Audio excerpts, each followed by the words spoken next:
प्यारे विद्यार्थियों, हम देख रहे हैं हिंदी ऐच्छिक यानी कि आपका जो इलेक्टिव सब्जेक्ट है हिंदी का, इसका सॉल्यूशन देखेंगे इस वीडियो के अंदर। आपका द्वितीय सावधि परीक्षा यानी टर्म 2 के लिए जारी किया गया है। तो चलिए स्टार्ट करते हैं इस क्वेश्चन पेपर के सॉल्यूशन को। और सॉल्यूशन बताने से पहले मैं आपको बता दूं कि हिंदी कोर का सेट पूरा कंप्लीट करा दिया गया है 1 नंबर। और आपका इंग्लिश कोर का सेट जो 1 नंबर ये भी कंप्लीट करा दिया गया। अकाउंट्स का सेट नंबर 1 कंप्लीट करा दिया गया है। सारे के सारे जो सॉल्यूशंस बन रहे हैं, ये हिंदी मीडियम और इंग्लिश मीडियम दोनों के लिए बन रहे हैं। तो आपके ये 4 सब्जेक्ट जो है कंप्लीट करा दिए गए हैं। हिंदी कोर और आपका इंग्लिश कोर और अकाउंट्स आपका, और एक हिंदी इलेक्टिव जो आप देख रहे हैं इस वीडियो के दौरान। तो ये चारों सब्जेक्ट आप डिस्क्रिप्शन बॉक्स में अपनी प्लेलिस्ट के अंदर देख सकते हैं। 12th क्लास की प्लेलिस्ट बनाई गई है, उसके अंदर आप इस चारों सब्जेक्ट को देख सकते हैं। अपने दोस्तों के साथ में ज़रूर शेयर कर दें ताकि वो लोग भी अपने जो है क्वेश्चंस को कंप्लीट कर पाएँ। तो चलिए स्टार्ट करते हैं। सबसे पहला यहाँ पे एक गद्यांश दिया गया है। इस गद्यांश को पढ़ने के बाद में आपको प्रश्नों के उत्तर देने हैं। ये गद्यांश पूरा आपके पास भी है और इसकी पीडीएफ नहीं है तो पीडीएफ जो है वीडियो के डिस्क्रिप्शन बॉक्स में डाल दी जाएगी। आप उन पीडीएफ को डाउनलोड कर सकते हैं। डायरेक्ट जो है आपके बोर्ड के द्वारा ये जारी किए गए। पहला क्वेश्चन है, वृद्धावस्था किन्हें अपना शिकार नहीं बनाती? तो यहाँ पर जो आंसर होगा, जिनमें आत्म संतोष है, जिन्हें भविष्य और कर्म की चिंता है और वो कर्मशील होते हैं, उन्हें सदा आत्म संतोष मिलता है। ऐसे लोगों को जो है वृद्धावस्था अपना शिकार नहीं बना सकती। इसके बाद में नेक्स्ट जो क्वेश्चन है, कैसे लोग आत्मसंतोष से हाथ धो बैठते हैं? तो जो लोग एकमात्र शरीर सुख को ही अपना लक्ष्य मानते हैं, उनके जीवन में शारीरिक शक्ति की क्षीणता के साथ साथ वृद्धावस्था आ जाती है। इस प्रकार के लोग वृद्धावस्था से असंतुष्ट होकर आत्मसंतोष से भी हाथ धो बैठते हैं। इस तरह से इसका आंसर हो जाएगा। नेक्स्ट जो क्वेश्चन है उसकी बात करते हैं। तो नेक्स्ट क्वेश्चन आपसे पूछा गया है, गद्यांश में किन्हें तरुण कहा गया है? तो जिन्हें भविष्य की चिंता ना होकर कर्म की चिंता हो, उन्हें ही तरुण कहा गया है। जैसे जवाहरलाल नेहरू और महात्मा गांधी हमारे तरुण भारत के तरुण नेता थे। ठीक है, अब अगले क्वेश्चन की तरफ बढ़ते हैं। अथवा पाठ में जो है आपका फिर से एक काव्यांश है। इस काव्यांश को पढ़ने के बाद में इस प्रश्नों के उत्तर देने हैं। तो पहला जो क्वेश्चन है, पद्यांश में किस समय का वर्णन है? तो संध्या सुंदरी कविता में दिवस की संध्याकालीन बेला का वर्णन है। ठीक है, इसके बाद में यहाँ आसमान से किसके उतरने की बात कही गई है? तो संध्या सुंदरी के उतरने की बात कही गई है। यहाँ पे तिमिराचल में चंचलता का नहीं कहीं आभास का आश्य क्या है, ये आपको बताना है। तो संध्या सुंदरी जिस समय आसमान से उतर रही है, उस समय वातावरण शांत है, कहीं भी चंचलता का आभास नहीं हो रहा, इसका यही आशय है।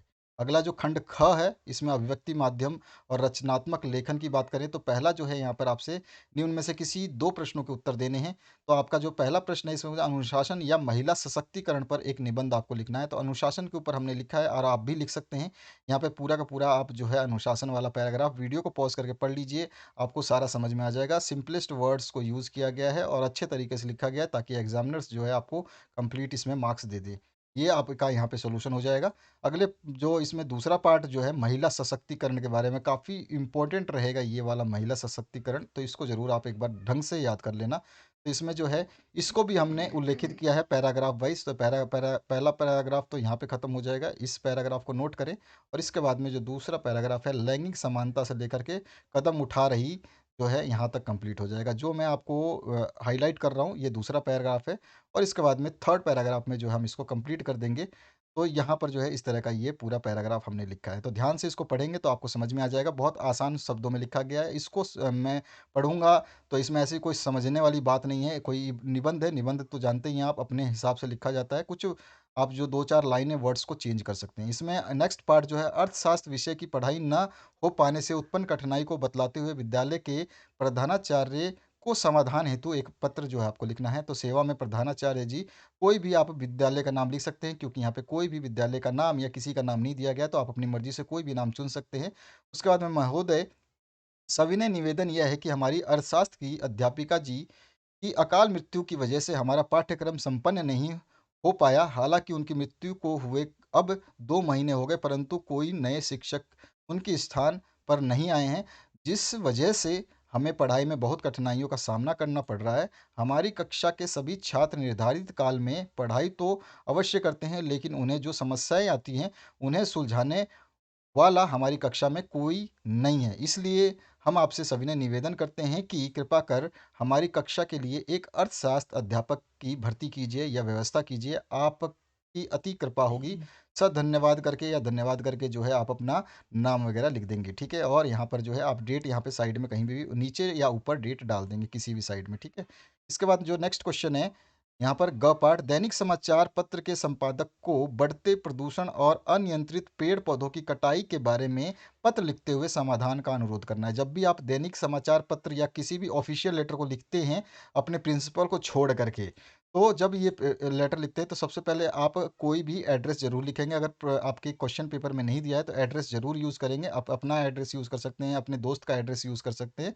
और एड्रेस केवल 2 से 3 लाइनों में होता है, जैसे कि 34 राजीव नगर, नई दिल्ली, और जो है डेट मैंने कल की डाल दी है। तो इस तरह से आप डेट डाल दोगे, फिर उसके बाद में श्रीमान किसको लिखना है उसका एड्रेस आ जाएगा। श्रीमान संपादक महोदय, दैनिक जागरण शिमला, ठीक है? तो यहाँ से जो है मैं दिल्ली से शिमला लिख रहा हूँ। हालांकि जब शिमला है तो मेरे को भी यहाँ पे शिमला ही लिखना चाहिए था, ठीक है? तो यहाँ पे आप शिमला कर लेना, चलो कोई नहीं। या फिर आप यहाँ पे दिल्ली कर लेना, बस इतना ही फ़र्क है। दोनों जगह एड्रेस जो है, ये जो एरिया होगा वो सेम होगा, ठीक है? तो यहाँ पर जो है नई दिल्ली की जगह आप यहाँ पे शिमला कर सकते हैं, ठीक है? या फिर यहाँ पे दिल्ली लिख सकते हैं, दोनों में सेम चीज़ लिख देना, बस इतना ही फ़र्क है। यहाँ पर विषय हम लिखेंगे कि बढ़ते प्रदूषण एवं नियंत्रित पेड़ पौधों की कटाई की ओर सरकार का ध्यान आकर्षित करने के संबंध में दैनिक जागरण के संपादक को पत्र। महोदय, मैं अपने लोकप्रिय समाचार आपके यहाँ पे मैं आपके लोकप्रिय, यहाँ पे मिस्टेक हो गई है लिखते समय, मैं आपके लोकप्रिय समाचार पत्र के माध्यम से शिमला सरकार के इस अधिकारियों, अब हम शिमला यूज़ कर रहे हैं तो हमारा जो है एड्रेस यहाँ पे शिमला ही कर देना। नई दिल्ली की जगह यहाँ पे आप क्या लिखोगे, शिमला लिखोगे, ठीक है? क्योंकि हम शिमला के अधिकारी को लिख रहे हैं तो शिमला ही होगा। जो एड्रेस ऊपर होता है वही एड्रेस, जो मतलब जो जिला होता है या जो राज्य होता है वो सेम जगह दोनों जगह आएगा, ठीक है? तो यहाँ पे आप कर लेना। अगला बात करते हैं हम, नेक्स्ट जो है इसका पार्ट हमने करा था, हाँ। अधिकारियों का ध्यान शिमला में बढ़ती पर्यावरण की बिगड़ती स्थिति और वृक्ष की कटाई लिए रोकने के संबंध के बारे में बताना चाहती हूँ या चाहता हूँ, जो भी आप लिखना चाहें, ठीक है? कहीं कहीं मिसप्रिंट हो तो उसको सही कर लेना।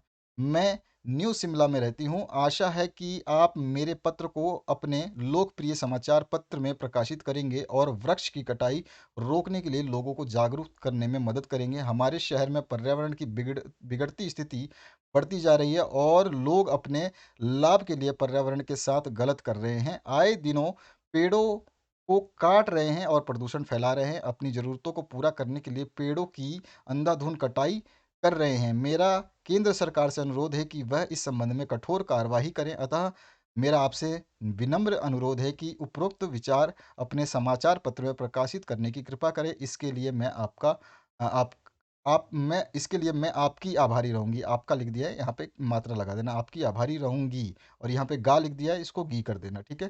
तो देखो यहाँ पे जब भी हम लिखते हैं ना तो कोई स्पेलिंग मिस्टेक, अक्षर है, अक्षर ऊपर नीचे हो जाते हैं। तो इतना तो आपको समझ में आ गया कि लिखना क्या है। सर धन्यवाद करके भव दिए, जो भी आप नाम यूज़ करना चाहते हो वो नाम यूज़ कर सकते हैं, क्योंकि आपके क्वेश्चन में कोई भी नाम या टैग नहीं दिया गया है, ध्यान रखना है आपको। अगला इसी का पार्ट है, समाचार लेखन से क्या समझते हैं, इनकी कौन सी विशेषता है ये बतानी है। तो कोर में भी ये क्वेश्चन आया हुआ था, आपको पता है, अगर जिसके पास कोर है उसने पढ़ा होगा। तो समाचार लेख एक कला है। पत्रकारिता जगत समाचार को कथा स्टोरी या न्यूज स्टोरी भी कहते हैं। इसमें तथ्य, रोचकता, जानकारी, कौतूहल, विचार इत्यादि का सामंजस्य रहता है। विविध क्षेत्रों, स्थानों की सूचनाओं और गतिविधियों को कम से कम शब्दों और प्रभावी ढंग से जो है पाठकों तक पहुंचाना जो है समाचार लेखन का मुख्य उद्देश्य होता है। इसीलिए इसकी सबसे बड़ी कसौटी का निर्वाह करते हुए प्रभावशाली समाचार लेखन में कुशलता प्राप्त करने के लिए यह आवश्यक है कि सबसे पहले समाचार के स्वरूप और उसके प्रमुख तत्वों तथा प्रकारों की जानकारी प्राप्त कर ली जाए। इस तरह से हमने समाचार लेखन के बारे में समझाया। अब इसकी कौन कौन सी विशेषताएं हैं, तो विशेषताओं में आप लिख सकते हैं।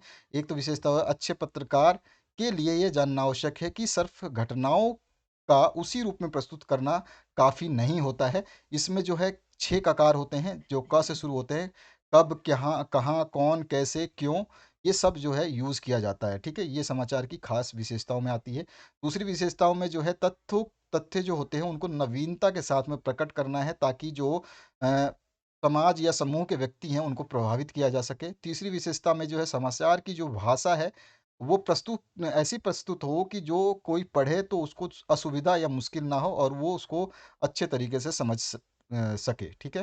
इसके बाद में चौथी विशेषता में समाचार लिखे जाने में जो है हम उल्टा पिरामिड का सिद्धांत ज़रूर अपनाएँगे, ये बहुत इम्पोर्टेंट है। ये समाचार शैली का बहुत बड़ा ये एक स्टेप है जिसको आप छोड़ेंगे नहीं। तो इस तरह से ये आप लिख लेंगे। ग पाठ जो पाठ्य पुस्तक से यहाँ पर 2 आपको जो है गद्यांश दिए हैं छोटे से और इनकी सप्रसंग व्याख्या करनी है। तो सबसे पहले संदर्भ प्रस्तुत काव्यांश क की बात कर रहे हैं हम। काव्यांश जो है अंतरा भाग 2 के भरत राम का प्रेम शीर्षक पद से लिया गया है। यह पद जो है रामचरित के अयोध्या कांड में संकलित है। इस तरह से संदर्भ लिख देंगे, उसके बाद में जो है इसकी प्रसंग कर देंगे। तो अयोध्या के राजा दशरथ राम को जो है राजा बनाना चाहते थे, किंतु कैकई को दिए अपने वर यानी कि अपना जो वचन है, ठीक है? वर नहीं, यहाँ पे वचन कर देना तो ज़्यादा सूट करेगा। वर कर दो या वचन कर दो, के कारण उन्हें राम को 14 वर्षों के लिए वन भेजना पड़ा। ये आप पूरी स्टोरी पढ़ चुके हैं, तो सप्रसंग इस तरह से लिख देंगे।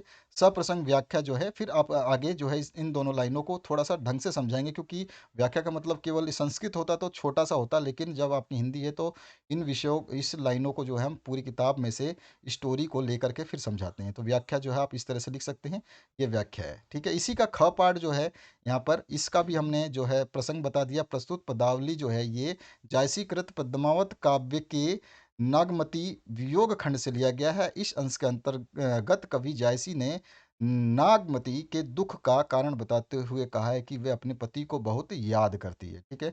और इसमें फिर आप यहाँ पे इसकी व्याख्या कर देंगे। सप्रसंग व्याख्या करनी है तो व्याख्या भी आप नीचे लिख देंगे। तो पूर्ण रूप से हमने समझा करके लिखा है। आप एक बार पढ़ेंगे, वीडियो को पॉज़ करके पढ़ना सीखिए, तभी जाके आप सफल हो पाएँगे। और दूसरी बात, सारे जो क्वेश्चन पेपर्स होते हैं उनको प्रैक्टिस करना सीखिए। अगर प्रैक्टिस नहीं करेंगे तो 1.5 घंटे में ये पेपर आपसे होगा नहीं, ये पहले मैं बता देता हूँ। अच्छे तरीके से सुन लीजिए, क्योंकि हम लोग जब पेपर सॉल्व करते हैं तो हमें पता होता है कि इस पेपर को करने में, समझने में कितना समय लगता है। पेपर का जब पैटर्न चेंज होता है तो बच्चों को सबसे ज़्यादा परेशानी होती है। तो इसलिए आप लोग जो है इनको पढ़ने के बाद में एक बार सॉल्व खुद करें, अपनी कॉपी में लिखें और याद भी करें।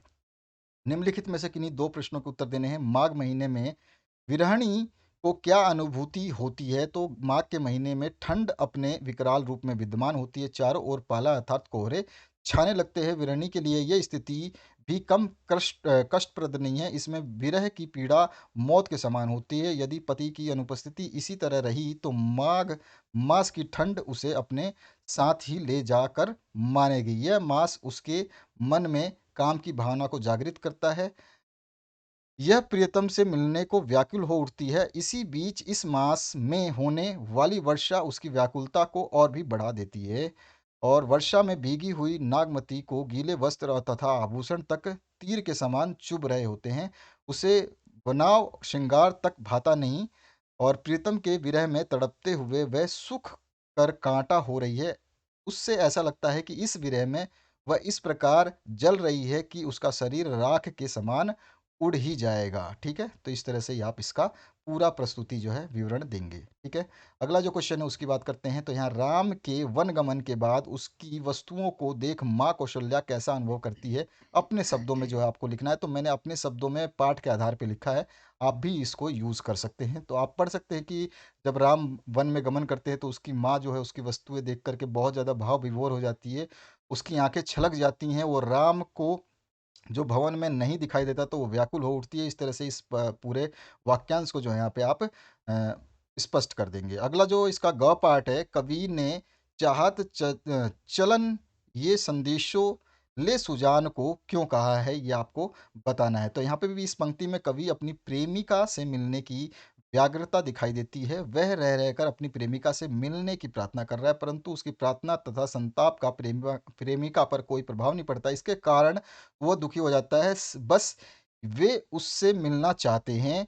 उन्हें प्रतीत हो रहा है कि उनका जो समय जो है अंत अंत समय आ गया है। अतः वे कह उठते हैं कि बहुत लंबे समय से मैं तुम्हारे आने की प्रतीक्षा कर रहा हूँ, परंतु तुम्हारा कुछ पता नहीं है।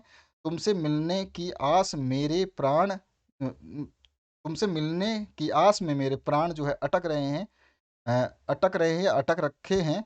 यदि एक बार तुम्हारा संदेश आ जाए तो मैं उन्हें लेकर मृत्यु को प्राप्त हो जाऊं। कवि इन पंक्तियों में अपने जीवन का आधार प्रेमिका का संदेश बताते हैं, यानी कि उनका पूरा जो जीवन है वो लास्ट में जो वो बोलते हैं कि मेरा जो जीवन का पूरा आधार जो है प्रेमी का संदेश है, जिसके लिए मैं व्याकुल हूँ, जिसे पाने के लिए वह व्यग्र है, और यदि एक बार संदेश उन्हें मिल जाए तो वह आराम से प्राण प्राण जो है अपना त्याग दे। तो इस तरह से इसका आंसर लिख देंगे। 5वां क्वेश्चन जो है, इसमें आपको फिर से 2 प्रश्न करने हैं। लोमड़ी स्वेच्छा से शेर के मुँह में क्यों चली जा रही थी? ये आपको बताना है।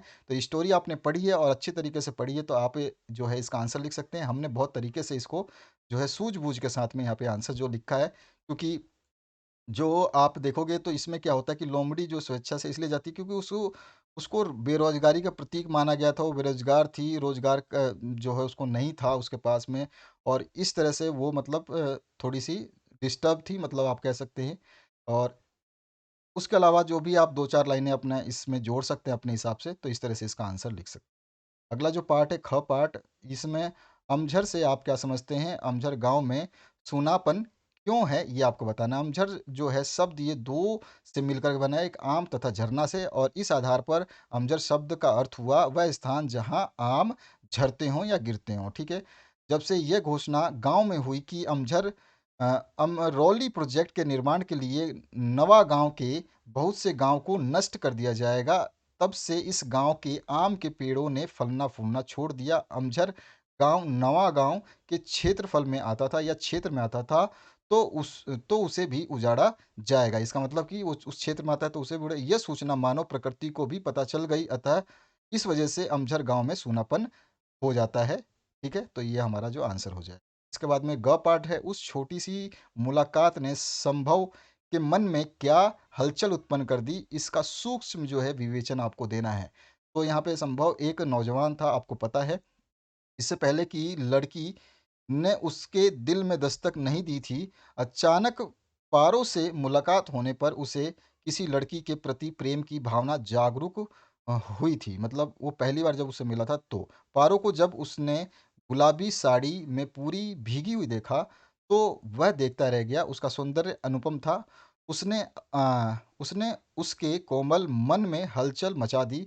वह उसे खोजने के लिए हरिद्वार की गली-गली खोजता था। घर पहुंचकर उसका किसी चीज़ में मन नहीं लगता था। विचारों और ख्वाबों में बस पारो थी, यानी कि उसकी आकृति नज़र आती थी। वह उससे मिलने के मंसूबे बनाने लगा और उसका दिल जो है उसे पाना चाहता था। पारो उस क्षण में ही उसके जीवन का आधार बन गई, जिसे पाने के लिए वह कुछ भी करने को तैयार था। तो इस तरह से जो है हम एक छोटी-सी विवेचना कर सकते हैं। अगला जो क्वेश्चन है इसमें, छठा क्वेश्चन, निर्मल वर्मा की किन्हीं 2 रचनाओं के नाम जो है, एक परिंदे है और एक जलती झोपड़ी है झाड़ी है, और उसका अथवा पाठ में है इसमें, असगर वजाहत का जन्म और कब और कहाँ हुआ? तो 5 जुलाई 1946 को फतेहपुर शहर में हुआ।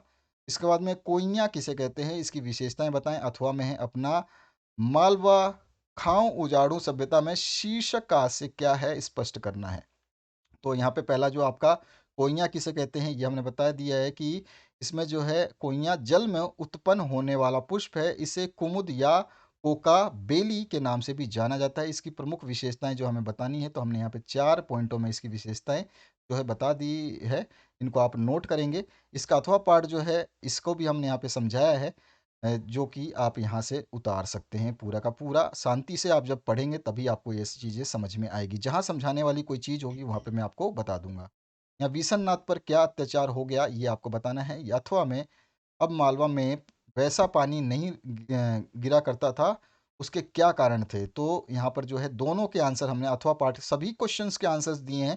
तो आप यहाँ से जो बिसन वाला था ये वाला, आप पहला जो क्वेश्चन है इसका आंसर यहाँ से नोट कर लेना आप आराम से। और इसका जो अथवा पार्ट है, इसमें जब मालवा में वैसा पानी नहीं गिरा करता था, उसके क्या कारण थे? तो उसके कारणों को जो है हमने स्टेप बाय स्टेप जो है पॉइंट वाइज लिखा है, ताकि एग्जामिनर को जो है मार्क्स देने में कोई तकलीफ ना हो। तो आप जो है कारण बताएंगे तो देखिए, कारण उदाहरण जो है पॉइंट वाइज देते हैं, लाइन वाइज देंगे तो आपको अच्छा लगेगा और एग्जामिनर को भी, और आपको भी याद हो जाएगा आसानी से। तो इस तरह से ये पूरा प्रश्न पत्र का जो है आपने उत्तर देखा, अंतिम प्रश्न तक हमने पूरे उत्तर देखे। यहाँ पर ये जो प्रश्न आपने देखे, ये ज़रूर अपने दोस्तों के साथ में शेयर करें। आपके जितने भी सब्जेक्ट हैं उनको इंग्लिश प्लस हिंदी मीडियम में बनाया जा रहा है। जितनी जल्दी जल्दी आपके कमेंट्स, लाइक्स और शेयर्स बढ़ते जाएंगे, उसी तरह से जल्द आपके जो पेपर्स हैं उनको कंप्लीट सॉल्व करके डाल दिया जाएगा। तो इस तरह के सॉल्यूशंस पाने के लिए इस चैनल पे बने रहें और कंप्लीट सॉल्यूशंस हर विषय का, चाहे आर्ट्स हो, कॉमर्स हो या साइंस हो, सभी के दे दिए जाएँगे। घबराने की कोई आवश्यकता नहीं है। कंप्लीट आंसर्स के लिए इस चैनल के साथ बने रहें, बेल आइकन को क्लिक कर दें, सब्सक्राइब करके रखें और शेयर करें ज़रूर अपने दोस्तों के साथ में। कमेंट ज़रूर करें आपको कौन से विषय की आवश्यकता है सबसे पहले, और जिसके ज़्यादा कमेंट आएँगे उस विषय को सबसे पहले डाल दिया जाएगा। तो आशा करता हूँ इस वीडियो से आप लोगों को हेल्प मिलेगी। Thank you very much. Have a good day.